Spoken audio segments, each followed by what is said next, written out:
This is Bitsy Tulloch, and you are listening to Superman and Lois and Pals.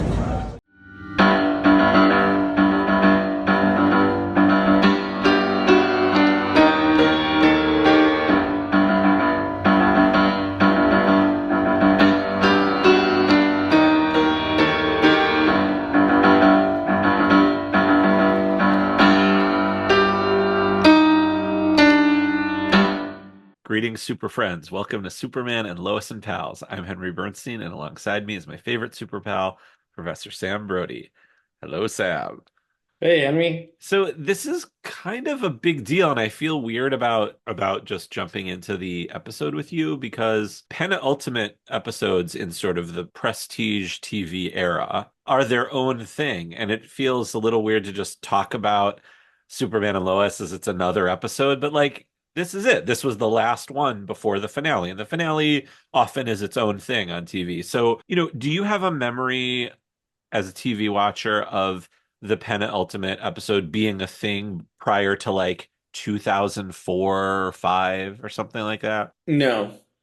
I mean, the shows I watched in the 90s, sometimes the penultimate episode was the first half of a two-parter, but sometimes it was like it would be a three-parter if there was a cliffhanger A that cliffhanger. continued until the season premiere of the next season. So like I think X-Files did that a few times. Okay. I think but also those shows were differently structured in general. Right. Like the penultimate episode could potentially just be a totally random episode. Right. Then the season finale would be like tied into the overarching theme of the show, and then the season premiere of the next year would continue that particular story, and then you would get another random episode in episode 2. Right. I mean, certainly, yeah. In the 90s, like all of Star Trek, I didn't ever thought about the episode before the finale. Like, and they're often like were weird episodes, like Sub Rosa and Masks and like Star Trek The Next Generation before like All Good Things or something.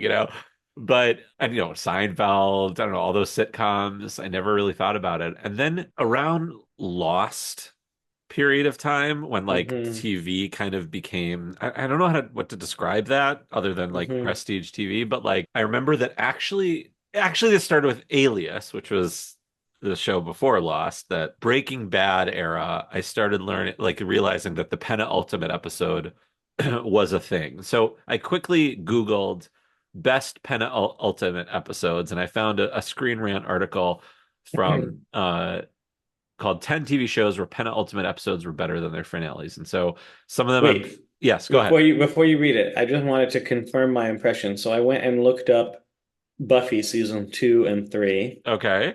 1997 and 98 Hmm. and 99.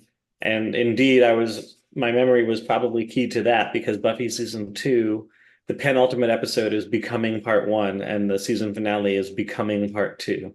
And in Wow. season 3, the penultimate episode is graduation day part 1 and the finale is graduation day part 2. So it was Wow. definitely they were doing the thing where you had the two-parter followed by the cliffhanger, or they would wrap it up. Yeah, I mean Buffy, I think it was a mix of whether they'd wrap it up or do the cliffhanger. Like Hmm. I think graduation, certainly they wrapped it up, right? They're left with a big hole where the high school was, right? Hmm. And I think Becoming also kind of wraps it up and they start a new thing in the fall. But when But she season died, 4, oh, oh, please, sorry. well, when she died in season 5, that was Hmm. certainly a cliffhanger because you knew it was going to the new network. But what happened in season 4? So in season 4, they wrapped up the story in the penultimate episode. The whole story with the initiative and Adam Uh-huh. and everything. And then Uh-huh. the finale was that weird one where the first Slayer goes into all of the dreams of the Scooby Gang. Oh, yes. So that was kind of like before its time, a penultimate episode being the thing. Yes. But that was just a really weird season finale. Right. Right. They just kind of went weird and did their own. Yes. Hmm. Very good. Very good. But Okay. Well, back to your list though. so here's the list I saw. Some of these I've seen, some I haven't. Jane the Virgin, Supernatural. I know we're sort of supernatural adjacent in like the Hmm. CW, but I never watched it. Star Trek Enterprise. Okay. This Is Us. Fine. Never saw that. BoJack Horseman. I have no recollection of like sticking with that show all the way through. How I Met Your Mother, interesting. Schitt's Creek, I only watched that recently, and it was like like a pandemic binge, so I don't have a memory of like the finale period of time, you know. Hmm. The Good Place was number three, Succession number two, and of course Sopranos number one because the finale is so controversial, but they wrap up a lot of stuff in the penultimate episode. They didn't put Game of Thrones on that list? That's insane. Is so tell me about, I mean, I gave up Game of Thrones long before that. We've talked about this in previous seasons, but is their penultimate episode Well, I didn't bring it up because you were asking about pre-2004, but this list is not keyed to pre-2004, right? right, this is post Yeah. 2004. Yeah. Okay, so no, Game of Thrones was notorious for episode 9 every single year. Yes. The Yeah. worst, Yeah. most horrific thing would happen to like all the characters, Yes. and all of the epic developments were always in episode 9. Yes, you're right. But I think what this list is specific to penultimate episodes before the series finale. So I Hmm. should have been more clear, not just I know we were So talking about both not and just now per season, but like the actual second to right, last episode of the whole show. right, right. So anyway, I don't know what to make of that list. I don't doesn't do anything for me, but I just found it interesting that like there's a list of TV shows where maybe this will be on it, maybe it won't, maybe the finale will be just I don't know. But before we get into that, let's talk about Superman and Lois season 4, episode 9, To Live and Die Again.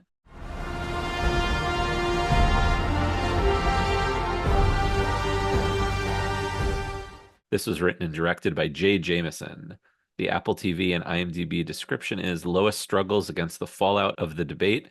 Clark uses Luthor's tactics against him, while Jonathan and Jordan prepare for an impending battle. So I want to skip just right to the end because in good penultimate fashion, and maybe this is like of an era gone by or whatever, but incredible cliffhanger. That was just an incredible way to end the episode going into the finale. Like 500, Hmm. 500,000 people tuned in for this episode. And I mean, I think that the finale is going to be big. I mean, that's a great way to go into finale. How did you feel about that cliffhanger? They did a good job of making it feel in the moment like he could die again. I kind of don't think that that is what's going to happen, but the fact that it's even remotely plausible is a testament to how well they set it up.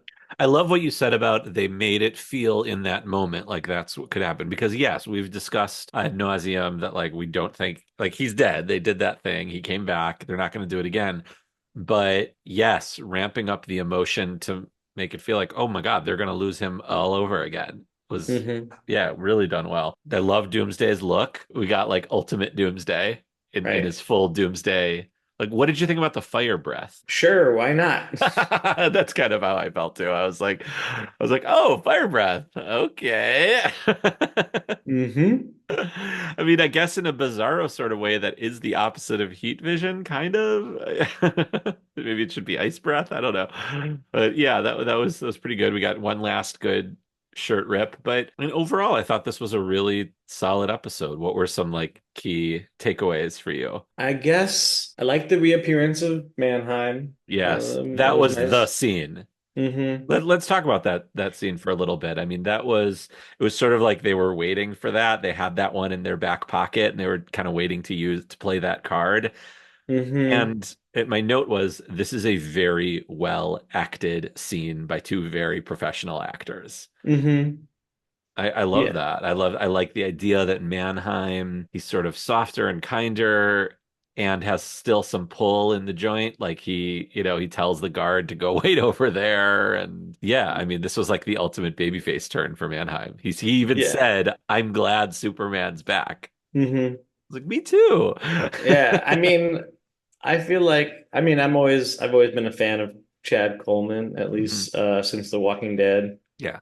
and then The Wire. And so like I'm just like happy he's there, and I like to see him. And The Expanse, I mean, he's on a lot of stuff I like. Mhm. So pretty much always like to see him, and he did do a great job. And he really seemed I liked how he conveyed that he understood that Lois was being genuine about Pia, and he also understood that that wasn't her reason for being there, and he wanted to get to the real reason, but without being like dismissive of her honest like desire to communicate at that other level.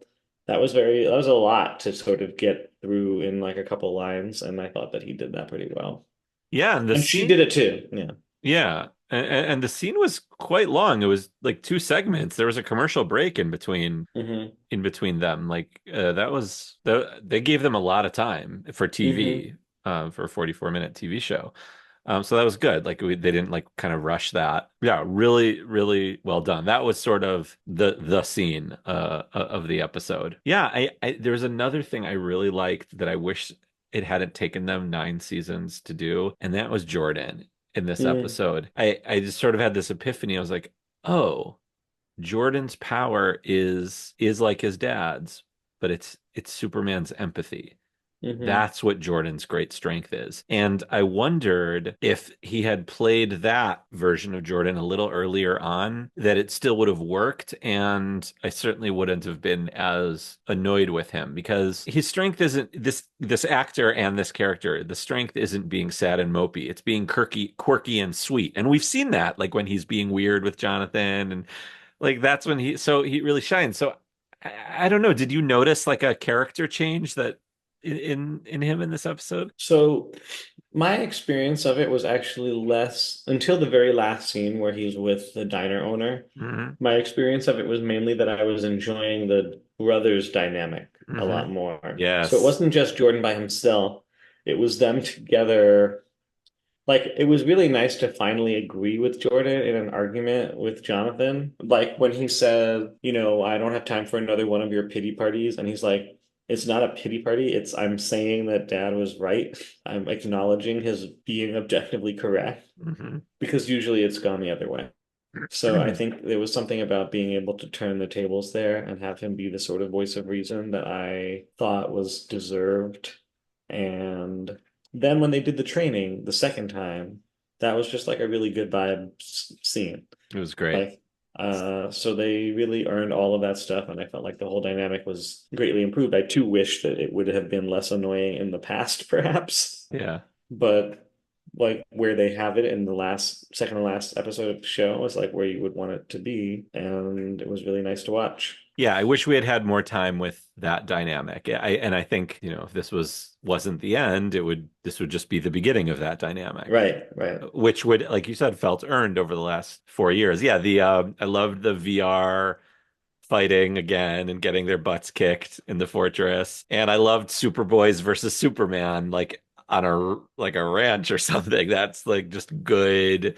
That's good Superman stuff. And Clark not even breaking a sweat. We got to see sort of Clark struggle with his powers this whole season, and here we get to see him just not even blink fighting his boys.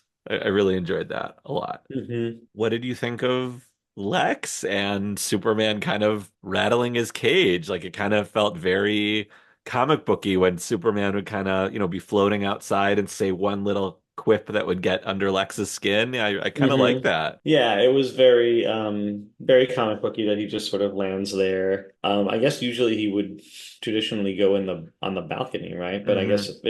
if the window's open, he can come in. It was definitely a contest of like who can psych the other one out. Hmm. Hmm. Luthor did his best to psych him out, and there were pretty horrible things that he said. So, it's up to the audience if they think nice tie is a good comeback to all Hmm. that. Hmm. Hmm. Um, but like also that got back to my consistent Elseworldy feeling about this Lex. Like he doesn't want to wear the tie. Does he has to like his woman's making him wear the tie? Why doesn't he want Right. to wear the tie? Right. By the way, it was so cringy. You could feel Lex cringing when Amanda called him babe. When Amanda's like, Mm, "Hey, babe," and hmm. I'm like, "Oh no!" In that Right. moment, I'm like, "Oh, she's a goner." Oh, honey, no. Right. Yeah. Yeah. I Yeah. I hear that. Yeah. One quick thing about Luther, he pronounced his company Luthor Core, meaning Mm, pronouncing Corps. To me, that, at least for this show, ends a long-standing disagreement about if it's LexCorp or mm. LexCorp. So I thought that was the same thing with like Green Lantern Corps. I've heard people say Green Lantern Corps. So I think core is correct for a military corps, and corp is like an unusual but acceptable abbreviation for a corporation. Mm, mm. Okay. Well, either way, I liked hearing it. It was good.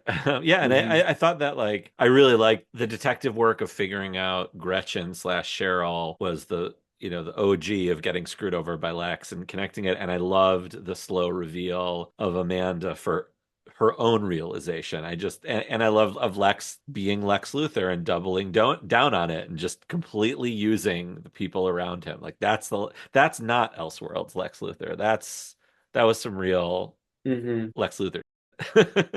Hmm. So I love the sort of slow reveal of that, like over the course, like getting into a board meeting and that sort of corporate Luthor stuff. What did you think of that whole? It felt a little quick, I guess, maybe. The fact that Lois was able to gain access to Amanda so easily, maybe was the rushed part. Like, it should be a little harder to get to her. Especially because Amanda's basically been Lois's adversary this season. Mhm. Yeah.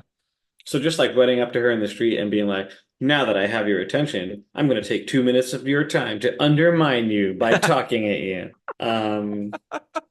I get what they're doing. They have to do it because they have to ultimately be building up towards a sequence in the finale where Luthor loses because he is loveless, whereas the super family wins through their ability to harness the power of love.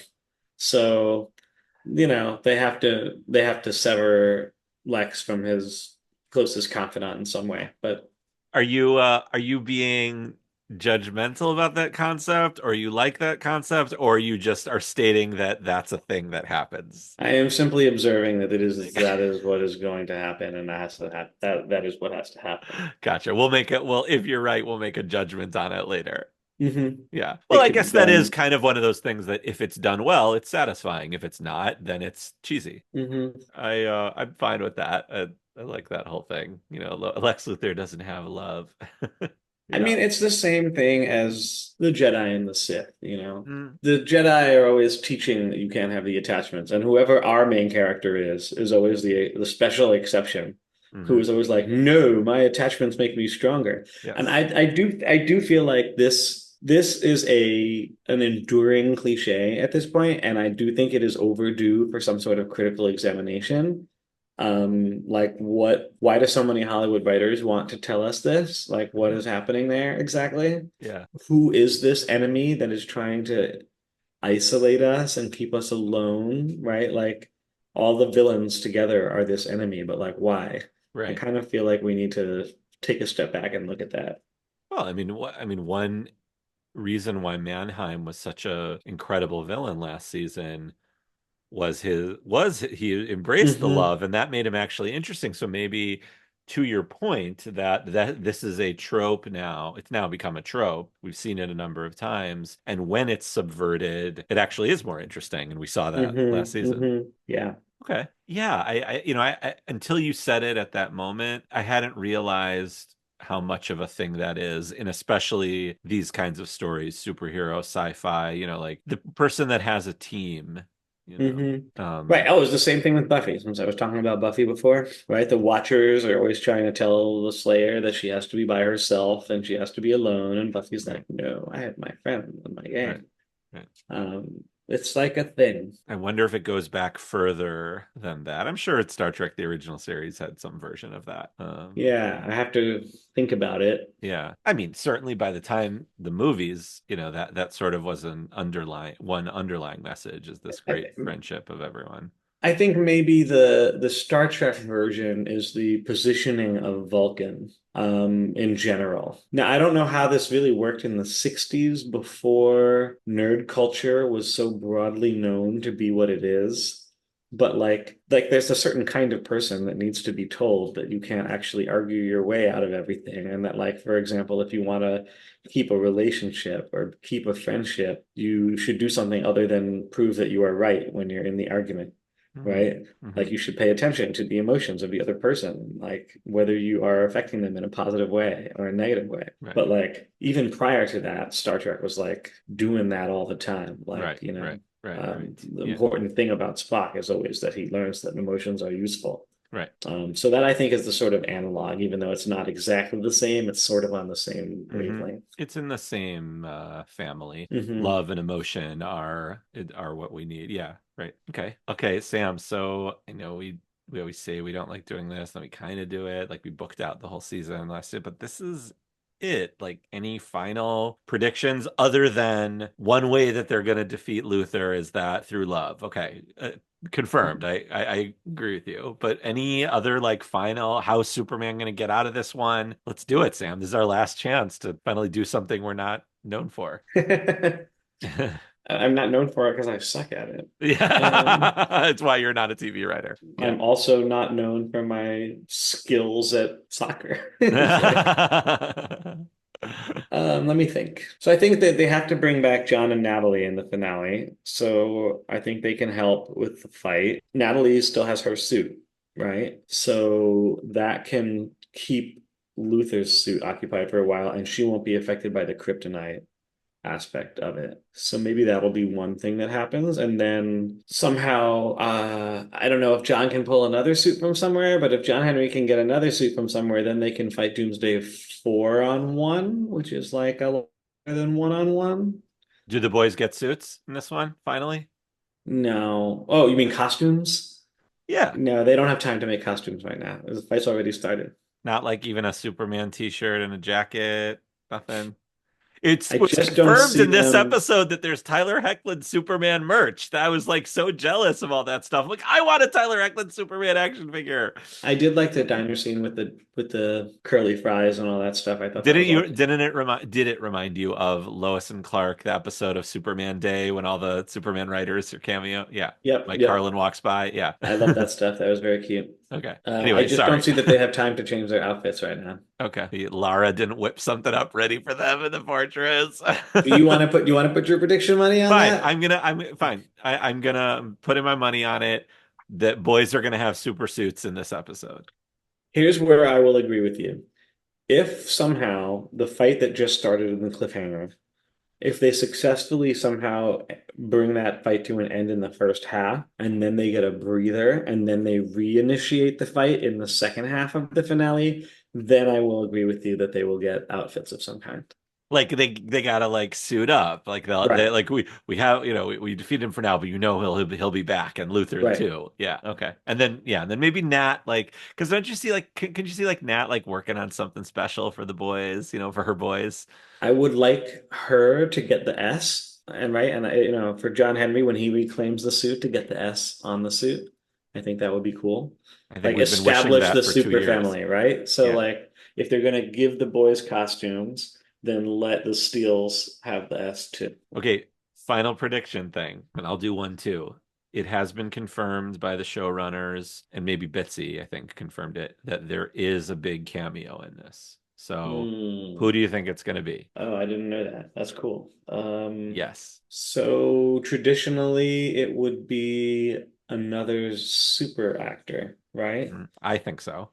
So it could be Tom Welling, it could be Cavill. I feel like Tom Welling is more likely, but could be Brandon Routh. It could be any of them. It could be, yeah, it could be Dean Cain. I don't need to see that. But I think somehow it's going to be Melissa Benoist, Oh, that Supergirl. would be wonderful. I would love to see her. I think I want that. I think is what I'm like. I want to see them together. I don't know. Somehow, maybe she comes from the Bizarro world or something. That Supergirl comes so that, and then it's something like that. I think that's what I need to kind of get closure on this whole thing. But any of those other ones would be great. But I'd love to see Brandon and or I don't think it's going to be Tom Welling because he like is very specific about these things and he did it in Crisis. Hmm. But anyway, I think it's Melissa. The question is she playing Supergirl or is she going to play someone else? Like I said, I think there's some way, this is my hope and prediction that some version of Supergirl arrives to help Hmm. or arrives at the end to, give a final goodbye. I don't know. Somehow they get her in there. That's what I think. Okay, cool. I didn't even know, so I didn't have time to stew over a guess on this. So, but yours sounds very plausible, and I like it. So I'm gonna go with that. Great. Okay, Did let's you do it. read Absolute Superman, by the way? I did not yet. I did not Hmm. yet. Good? I liked it. I like Good. the concept and the premise. I don't, and I kind of like I want Do to you want me read it. to, you don't want me to even tell you? I think I want to go in a little cold. Okay. Yeah, I just know that everyone is really liking it, and that's it's doing that thing where I'm like, is it that good? And I like haven't read it yet, for that reason. But with you telling me you liked it, that gives me some incentive to read I it. mean, it's We an can talk about it next Elseworlds, time. so it's like, Do it's all something a question of great. if you like the concept within Elseworlds. Like the very first one was like, what if Superman was Batman? So it's Right, like right. either you like the concept or you don't. But Is like, that the first one? I think that was the first one. Oh, Speeding Bullets, I think it I was think called. so. Yeah, I really like that. I So like I them was both. on board from the beginning. But Great. Okay, great. basically, I like the concept, so I like it. I mean, it has to be executed well, and I think it is. But Sweet. Okay, I promise I will read it by the next time we in the talk. meanwhile, you have to be you'll be just mystified as to why I brought it up right now. So. Oh. In good penultimate episode fashion, that'll be our cliffhanger Mhm. that I'll have to find out at the top of the show next week after I read Absolute Superman. Yep, I'm looking forward to that. All right. Well, last one's our season finale. Godspeed to us Yes. Good luck. Have a and great everyone. finale. Yeah, everyone have a great finale out there. Get ready for some tears if you're that kind of TV watching person. Something tells me you're not, Sam. Not typically. There are some Yeah. exceptions. Uh, There uh, have been some exceptions. great, great. All right. Well, thank you, Sam. Thank you, Henry.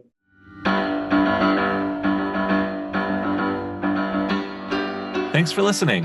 Our theme was composed and performed by Sam Bernstein.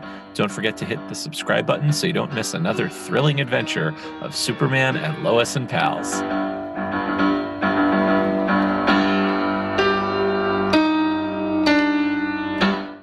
This is Bitsy Tulloch, and you are listening to Superman and Lois and Pals.